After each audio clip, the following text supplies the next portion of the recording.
Hey everyone, Paul ISM. Welcome to part 1 of our D-Models 124th Sierra Cosworth 4x4 video build.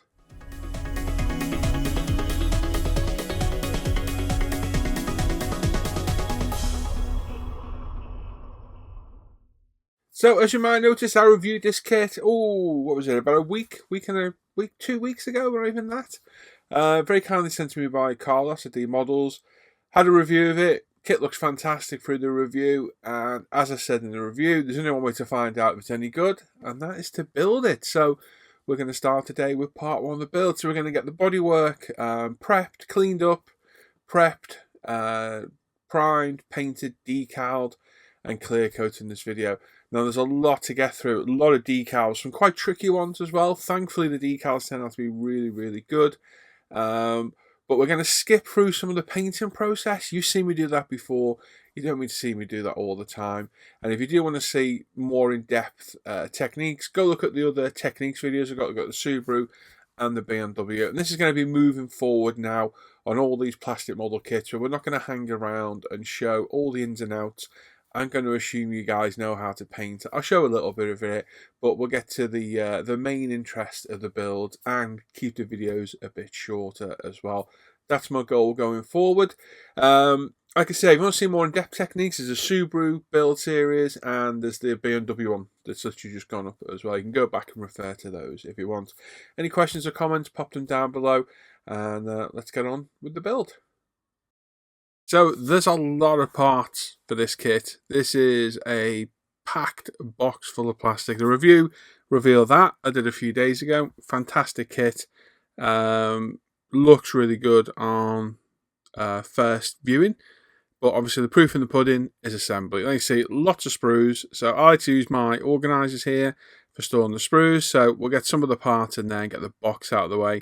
And then we can start cutting off all the body parts. So what I did originally was cut off all the parts that are going to be painted white or the blue and red colour for the scheme. I was going to paint them all together. There was tons of them. With the roll cage, as you can see, I've gone through and marked all the parts up with the highlighter. With the roll cage and the floor pan and the interior, there was tons. So I opted to paint them separately.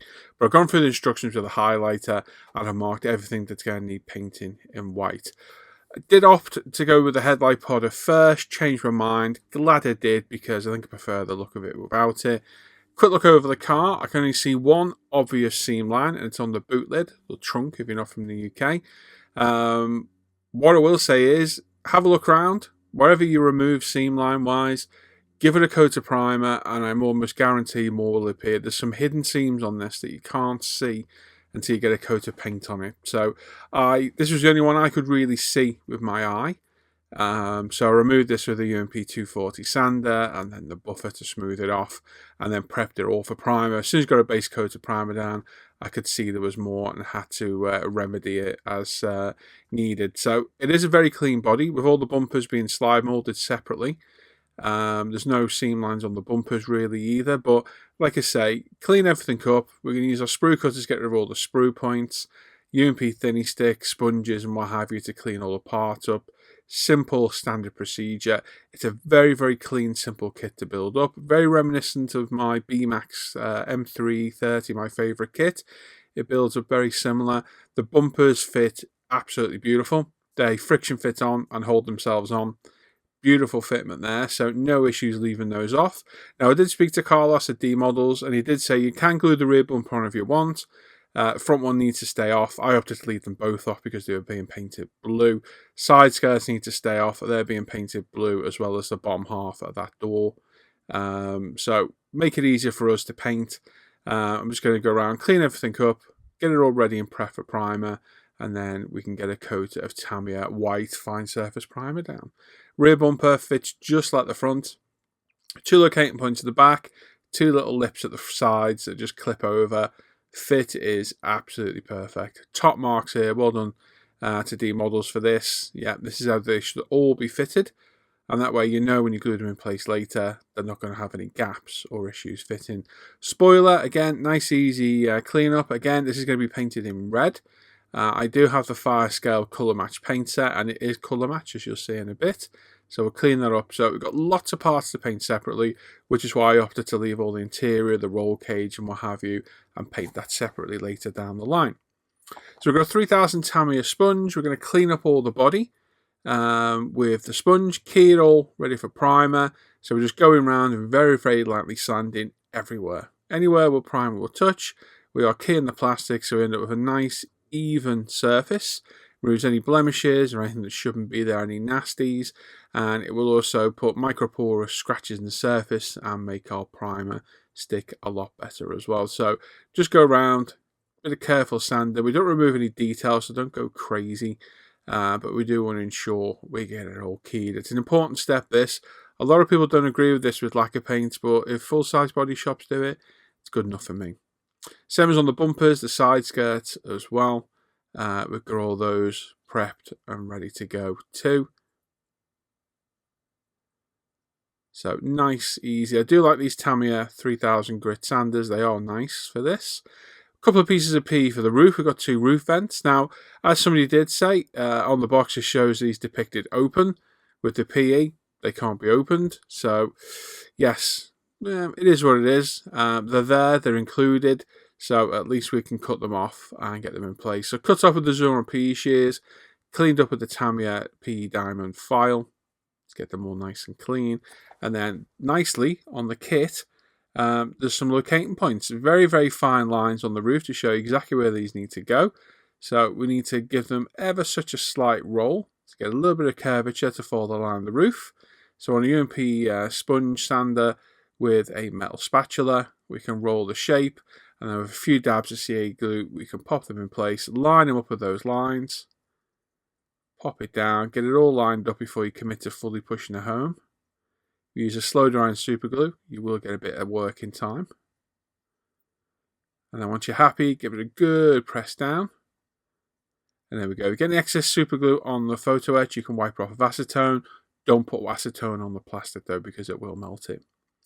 My old Mickey Mouse toothbrush now, we're going to go around everywhere and get any dust out all the panel lines, any recesses and what have you, and get this thing prepped for primer. So systematically all the way around. Once we've done that, we've got it mounted to our Tamiya paint stand, bit of UV airbrush cleaner on a clean bit of tissue, and we're going to very lightly wipe all over the surface of the model and remove any nasties like fingerprints, any contaminated mold releases, which there shouldn't be in this day and age, just any nasties. And this way we know we've got a keyed surface, we've got a dust-free surface, and we've got a fingerprint-free blemish surface as well. Before committing to primer here, I've gone over it with the anti-static brush as usual. We've got some Tamiya fine surface primer in white. This has been decanted out the can, thinned about 20% with Tamiya lacquer thinner retarder. Spraying it through my iWater HPC Plus at about 18 psi. I put a light coat down to begin with, and we're going to put in total about 3 coats down, including a couple of heavier wet coats at the end. What I've done here, this is my first coat, and about halfway through this coat, I spot the seams that I missed. So my recommendation is put a spotting coat of primer down and then take it back to your bench and remove any seams that you see. There's a few of them hidden everywhere, so go through and find them. Like I say, once you've done that, you can hit it with the anti-static brush again, and we're going to get several coats of this down. So I normally put like a tack coat, dryish coat down first to get it keyed on the surface, then a couple of light coats, and the last couple of coats go on wet. I found with the TS and the Tamiya primers at the spray cans, they need to go on wet. They're designed to be sprayed out of a propellant can, so they do come out at some speed and they do go on wet. And I find if you don't put them on wet, they can dry a bit bobbly and a bit rough. So some nice heavier coating at the end. I don't mean hose it on, but if you angle the body to the light, you'll see a sheen, as you can see on my bonnet there. And that tells me I've got enough primer down. So a couple of coats of that, and you're all good. I've let that dry for a few hours. We're back on the bench again. We've got our Tamiya 3000 grit sponge sander again.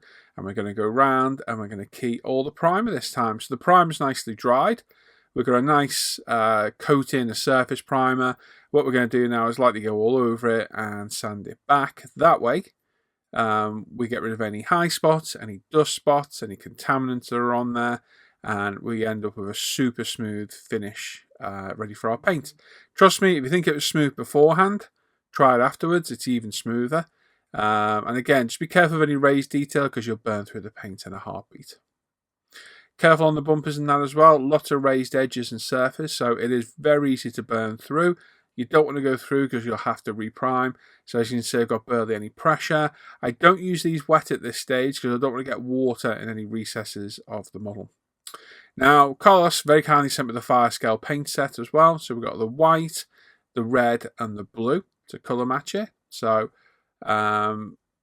give the bottle a good shake, good mix up. Again, I watch HPC Plus, 18 PSI, and we're going to put several coats of this down as well. Start off some nice light coats. These car paints can be particularly hot, so I'd always recommend going very light to begin with.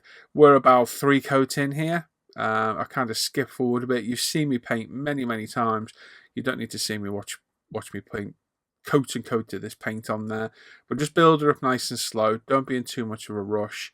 Especially on smaller parts like mirrors, just build this paint up really slowly. We've got the red now as well, colour match. Now this colour looks nothing like the decals in the bottle. As soon as you get a few coats down on the spoiler, the colour goes absolutely perfect. To my eye, it's a bit more orangey red. The camera makes it look really red, and again, probably about several light coats of that to build it up to the red colour. Now, if you look at instructions, you can see we need to mask off just below that rubbing strip on the door blue. So there's ever such a fine white stripe below that bumper strip or the rubber strip on the side. So I'm using some 0.7mm Azu tape just to give me that demarcation. Now there should be one on the bumper as well, and a couple of people have pointed this out to me in not the nicest ways, to be honest, saying, am I going to do it? And I was like, no. There's a white demarcation line between the bumper red and the bumper blue. To do it would have been a nightmare. I opted not to do it for the thinnest of white stripes. It's my choice, it's my model, and I opted not to do it. But when I'm being told how I should be doing things, yeah, I don't want to be told that. I do this for my own enjoyment, so I opted not to do that very thin line. But we just need to mask off both sides of these, get them all nicely done, make sure all the tape is burnished down. We're going to infill the whole rest of the car with cling film or saran wrap, depending on where the world you're from. Going around covering it all with some tape. It'll save you a fortune in masking tape doing it this way. But what you will have to do is mask the inside as well. So just go through and mask the inside of the windows so you don't get any overspray blowing back out and going under the wrap on the side. And more importantly as well, go around and burnish the tape down. I would do it now, and I would do it just before you spray as well. Tamiya tapes and the Azu tapes are very good, but at awkward angles or corners or what have you, they can lift. And when you're putting a dark colour like blue on white, you don't want any overspray going through. The other thing as well, like I say, cover all the windows, and look, we've got antenna holes in the roof and other things. Put tape over the holes. Trust me, I've had I've had paint bleed through the smallest of holes, and it literally atomizes through the hole into the cling film, and there's a blue haze on the other side. There's the blue paint that we're going to use. Again, it looks a lot darker than it is. And again, nice thin coats, building it up, several coats, probably like 6 or 7 to build this up. Don't rush it because it can have an adverse effect on the plastic. It can craze all the plastic and have all kind of nasty effects on there. So nice light thin coats. Put it to one side to flash off, and then you can come back and apply more coats. So it can take a while painting things like this, so have something else to do at hand. I was working on the interior and the running gear to the side as well. So while I was painting, letting one coat dry, I was cutting off and cleaning up other parts. But don't be in a rush at this stage, especially with these paints. They need to be built up very slowly. They're heavily thinned, very opaque, but as you can see, after several coats, the coverage is there. The blue looks really good. And of course, make sure you paint all these parts together with the same amount of paint coats. That way you get matched colours and no differences when you put the parts together. Now I've sped this up. This is the unmasking. What took hours to do takes mere seconds to undo. And we got no bleed through at all. No, it was absolutely spot on. The only place we got a little bit of blue paint was underneath the rubber strip on the side of the door. I don't know how, but it just didn't mask in that particular place. But luckily we got a red decal to go on top, and it'll cover that. So all's good there, thankfully. And a quick test of the side skirt blue, if we get the right side. And yeah, colour match is perfect. Decals. Now, apprehensive about the decals, always hand with an unknown source. I sped this up a bit as well, this little bit, because it was quite a long segment. Going to show me putting one down. So we've got warm water on my coffee heater, so that keeps it nice and warm. The decals come off the backing paper a lot quicker, they're more supple, and it just makes decaling a much more pleasurable experience. We've got some UMP strong, normal, strong, and extra strong. I found these decals set the best with strong, but testing the first one, I thought I'll try normal. Now, like I say, these decals, a little bit, yes, anxious about using them. The decals are fantastic in the kit. I've no idea who's making the decals. They're some of the best I've ever used. Single-handedly, absolutely amazing decals. Came off the backing paper perfect. The colour is perfect on them. They responded to decal solutions. Absolutely fantastic. And yeah, top marks on the decals. Absolutely beautiful. So get the decal roughly in place. If you need to, get the brush and put a little bit more water on top to make it move around a bit more. If you need to drag them, do it with your thumb very gently with some water underneath. Use your decal call out on the instructions, which again is a very, very good call out on this one. Full colour showing all the sides, so it makes decal application really easy. And use the brush to push out any moisture from behind, and then a nice clean cotton bud to gently rub over the surface and remove any excess moisture. With decal on the keys to get the moisture out behind the decal, and then use decal solutions to set it in place. But like I say, phenomenal decals, literally some of the best I've ever used. So again, fantastic. Always a good one to get good decals. A little bit of heat off the old heat gun helps set them in place as well. Like I say, keep referring to instructions, make sure you get everything in the right place. And once you're happy with it, you can burnish it all down properly, nice and gently with a clean cotton bud. And then I found, like I say, the strong UMP decal solution set these in place the best. I really did. And yeah, they went great. In the door shuts, we'll let everything settle, start to bed itself in, push it in with the cotton bud, and then cut it with a knife. And then all the other decals to go on as we are.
Okay, with the decaling done and dried, they've been drying for 4 hours now. We've got some Tamiya panel line wash. We've got the grey mixed with some black to make a nice dark grey colour. On a white car, we don't want black. It'd be way too stark a contrast. And even this was quite a dark colour. And it's a case of just touching the brush and let the capillary reaction of the enamel-based wash carry its way around all the parts. Lots of nooks and crannies on this, so be careful going round. And be very vigilant when you're removing it as well.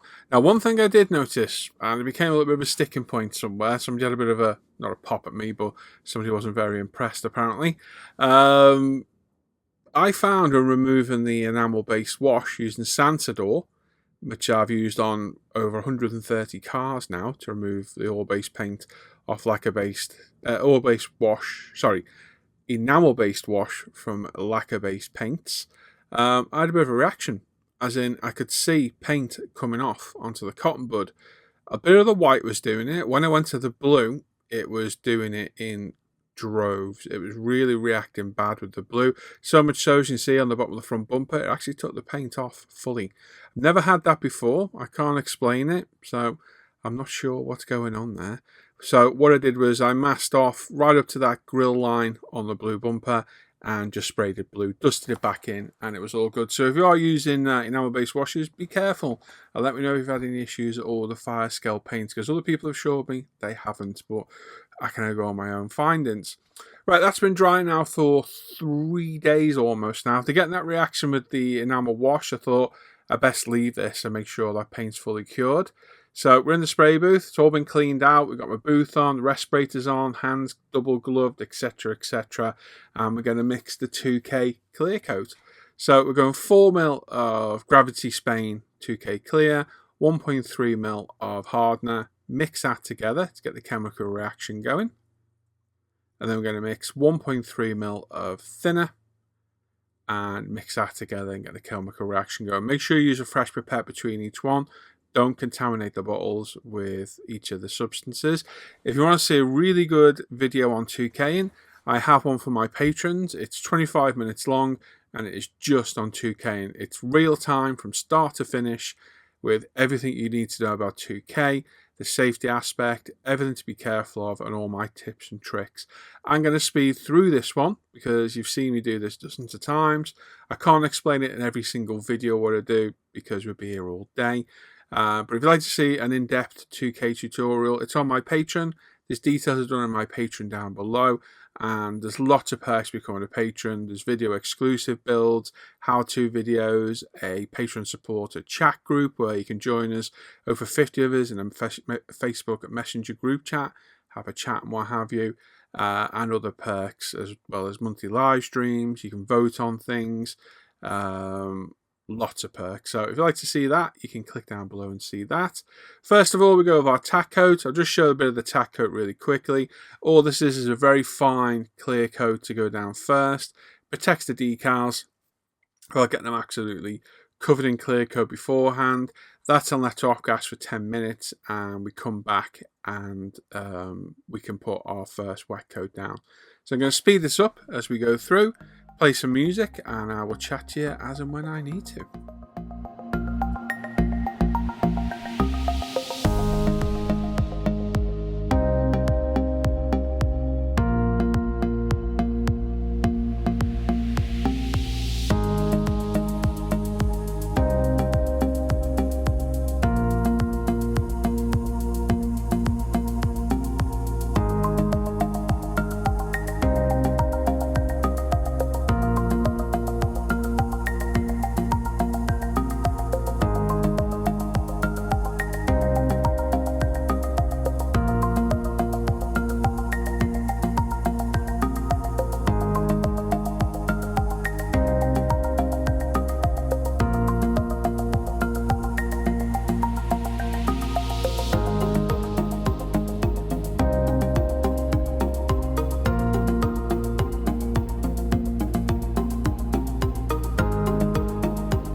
Okay, that's the first tack coat down, so we can leave that to off gas now for 10 minutes, and we're going to go in now with our first wet coat. So a bit heavy this time, a little bit further back and pulling the trigger back a bit more on the airbrush.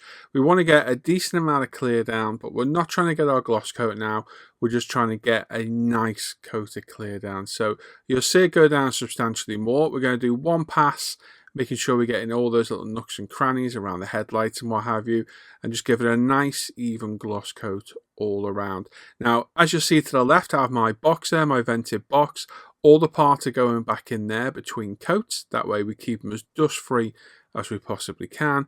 And like I say, the work area has been completely cleaned out, fresh paper, fresh spray booth material. It was hoovered the day before.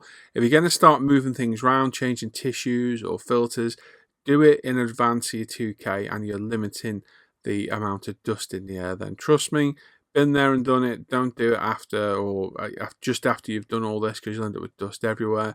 If you're going to vacuum or you're going to change things, let the dust settle again before you come back in. And like I say, I've also started shutting my window to stop any nasties coming in from outside, and that seems to be working wonders as well. So like I say, on this one, we just want a nice even coat. We're not trying to get that gloss coat in one go. And then again, we'll pop it back in the box, let it flash off for another 10 minutes and come back. And here we are 10 minutes later. Now this time we're going to go for a heavier coat. Again, we're not trying to get that perfect clear coat on this one. Just getting a heavy coat down again. It's probably the same coat as we did the second time round. We're going to be nice and systematic all around the car. And we'll pop it back in the box, deal with the other parts, and then have a look again. And if it needs a bit more, we'll add a bit more. Pop it back in the box, and if it needs another one, we'll go over it again. So basically, I'm not applying 3 coats. I'm not doing the typical tack coat and 2 wet coats. I'm doing a tack coat, a semi-wet, and then touching up where's needed at the end. Basically, if I could see any orange peel, I'm getting rid of it there and then. And then just if it goes, it goes. It doesn't need any more. And if it does, it can have a light coat of 2K again just to get rid of it. But just take your time. What we don't want to do is A, end up with any orange peel, or B, end up with runs, which is pools of the clear that have ran down the body. It's a fine line to stop, and that's what we're here to try and do.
So there we go. After I'm happy got enough coats down, we pop everything back in its box, and then we're going to have a quick inspection of the body and make sure it all looks all right. We want a nice flawless finish. If we don't, we give it another touch over with some clear. If you see orange peel now, it's going to dry with orange peel. So we want a nice glass-like glossy surface. Same with all the bumpers and the spoiler. What we see now is how it will dry. So we do want a nice gloss finish. Don't be afraid of putting a little bit more down if you need to, but it is a fine line between too little and too less. Like I say, I have a full guide on 2K on my Patreon. If you'd like to see it, there's details down below. And there we go. That's all put away. The airbrush is all cleaned up. Throw all the old 2K away. And this is about 6 hours later, and we've got a nice gloss coat on the body. Looks really good. Got perfect gloss. No orange peel. No runs. Got a little bit of dust on the side, but that's inevitable. Always happens. The scheme looks really good now, really coming alive. Side skirts look good.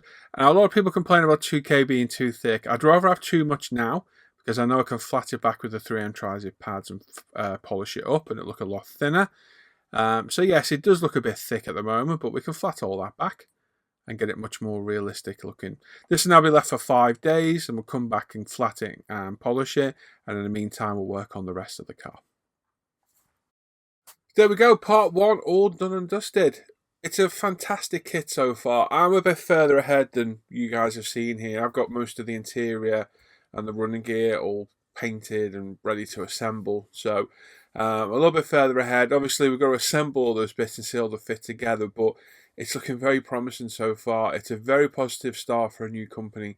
The kit dimensions look perfect. The kit goes together really well. Bumper fitment, things like that, absolutely perfect. Top marks for that one.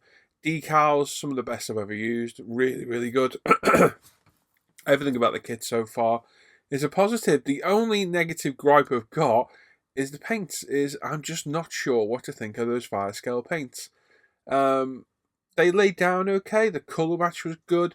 It's just that reaction with the Santador. I've never ever had that before, ever. Never had an issue with any of the paints I've used. And I've used Splash, Gravity, Zero, Tamiya TS, car touch-up paints. You name it, I've used it. The only time I've ever had a problem is with enamel paints. So I don't know what type of paints these are. I'm told they're lacquer. I don't know. But I've never had paint come off as bad or even anywhere near as bad as I had on those cotton buds there, to the point of having to respray parts. So I don't know. If anyone's had any similar experiences with fire scale or any other paints, let me know. I've never seen it before, the Winsor & Newton Santador and the Tamiya panel line washers. It's an enamel wash over a lacquer, so it shouldn't really react at all. But this certainly did. It certainly did. It was left to dry for more than enough time. So yes, very strange, very strange. Got a little bit of criticism on my Facebook page about this one, about the fire scale paints. But like I say, hundreds of cars I've built, hundreds, and never seen this problem. So let me know if you have at all, because other than that, they were good paints. I was quite impressed by them. Colour match was spot on. Colour match was very, very good. And as I say, very positive start, and I hope the rest of the kit goes together. So part 2 of this should be up pretty soon. I've been working away on this. I think I want to get this one off the bench because I've got an LFA to start at the end of the month. I've got the Ferrari on the go as well, and the Civic, and I kind of like to work through. So I want to get this one off the bench so we can move on to the LFA at the end of the month as well. Alright, so there we go. That's us for today. Thanks for watching, everyone. As always, like to help support the channel, support my videos. There's a link to Patreon down below. There's loads of perks. Well worth having a look. Get early access on the videos. Up to 6 weeks now, early access on the videos. If you're watching this now, the date is the 12th of January. So you're probably watching this near the end of Feb, I'm going to guess, if you watch this on ISM. So you can get early access to all these videos. There's a monthly exclusive live stream. There's exclusive video builds. A Honda Civic I'm building. There's a Patreon exclusive build. There's a Patreon chat, Patreon group. Loads of things out there. And you keep these videos going. Without your help, I couldn't do this. There's links to everything else social media down below. My Paul ISM modelling page, my scale mates, all the links to do with ISM, UMP. All down below. There's an email address down there as well, should you wish to drop me an email too. There we go. If you're building a kit or you're thinking of getting it, let me know in the comments. Like I say, if you have any weird reactions to paint with Santador, with any mineral spirits or Tamiya panel line wash, let me know down below. All ears. Might be just a mistake on my part. I'm open to admitting to making mistakes, but let me know if you've had any issues at all. There we go. Make sure you sub to the channel, give the video a thumbs up. I always do that. Sub to the channel. Make sure you sub to the channel, give the video a thumbs up, hit the bell notifications, get notified of the latest videos, and leave a comment. Love reading all your comments. Patrons, non-patrons, leave a comment for me, please. I do like to get a bit of feedback on the videos. And let me know if you prefer the shorter length and the less in-depth painting bits where we're not showing all the painting, we're just getting in, showing a bit and coming out. Let me know what you think of that as well. There we go. Enjoy the rest of the day, everyone. Thanks for watching. Take care. Bye-bye.